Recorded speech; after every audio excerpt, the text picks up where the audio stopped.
Massive breaking news. Tell us. We told you last night that this was very close. Now it has been agreed.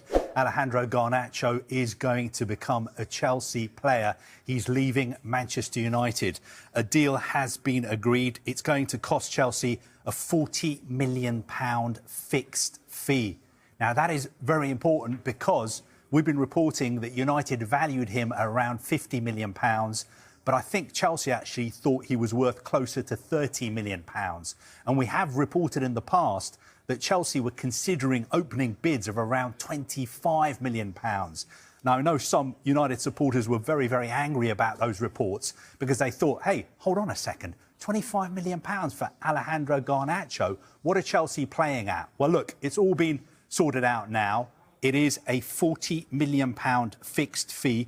United will also retain a 10% sell-on clause for the player. And I think this is a significant deal for Manchester United because they're criticised a lot for not getting enough for players, for not making money from selling players. Well, I think this is the largest ever sale for Manchester United for one of their academy players. So I think from United's perspective, they're very, very happy because £40 million fixed fee is a very good deal for them for a player who really has no future at the club. Absolutely. That is breaking news. United, James, they're having a nightmare.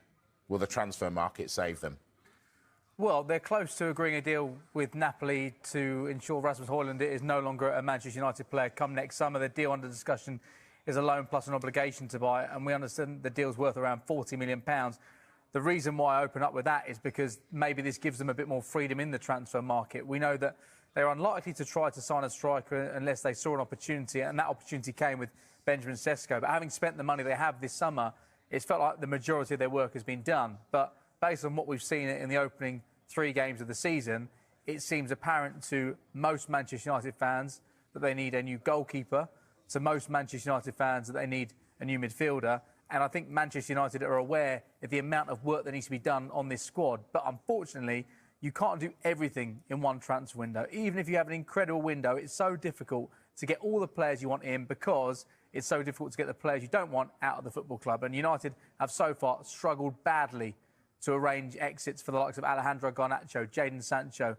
I'm bored of talking about these names because every night we talk about them and often there's no real update because United can't get them out the door for the sort of money they want to. I do think there will be compromises over the course of the next few days, but they're not going to get the money they want, which means that they can go into the market and go to Brighton and say, we'll give you what you want for Carlos Baleba. They can't be doing that right now because they are so restricted because of past activity, because of bad transfers that have gone wrong. They signed Anthony for £70, £80 million. They can't get rid of him, and that's why they can't be as active as they want to be in the final few days of this window, which means whilst they're in talks with Royal Antwerp about signing a goalkeeper in the form of Senna Lemons, he's probably not the sort of goalkeeper which United fans feel they need right now. I can't get my head around the fact why they're buying him. Why would they buy him, who, we've said it before on the show, means they've just got a string of number 2s? Yeah, it's funny. At the start of July, we reported interest in Donnarumma from PSG. So does he go to Manchester City on nearing the deadline? I don't know. He would immediately improve that goalkeeping department. Obviously, James mentioned around the 4 o'clock show that there's no guarantee he will be a first teamer this new incoming. So why buy him? Don't know. It's an interesting time at Manchester United. It's quite alarming listening to Ruben Amorim post-match yesterday. Really alarming, and because you look at it when the start of the season, when they narrowly lost to Manchester United, to Arsenal. Sorry, it was a decent performance. And we said before the season started which clubs would be happy to start the season. I looked at the United's new look front three. I thought, well, I think Manchester United would be pretty happy. But we've just had the Champions League draw here. Got no Manchester United when you've got 5 English teams. I think that's where we are with Manchester United at the moment. It's going to take some time. It's whether this season seen as just another one of rebuild. Guys, on Alejandro Garnacho, let me mention again, just to clarify something on the timing. I told you yesterday that Garnacho is keen on a move to Chelsea. I told you in the last 2-3 weeks that Chelsea want Alejandro Garnacho and consider Alejandro Garnacho a separate story from Xavi Simons. So I confirm these 2 points. One more point, the timing. Guys, Garnacho is not something happening today. It's not something happening tomorrow. It's not something happening on Sunday. It's not something happening on Monday. And probably not even on Tuesday.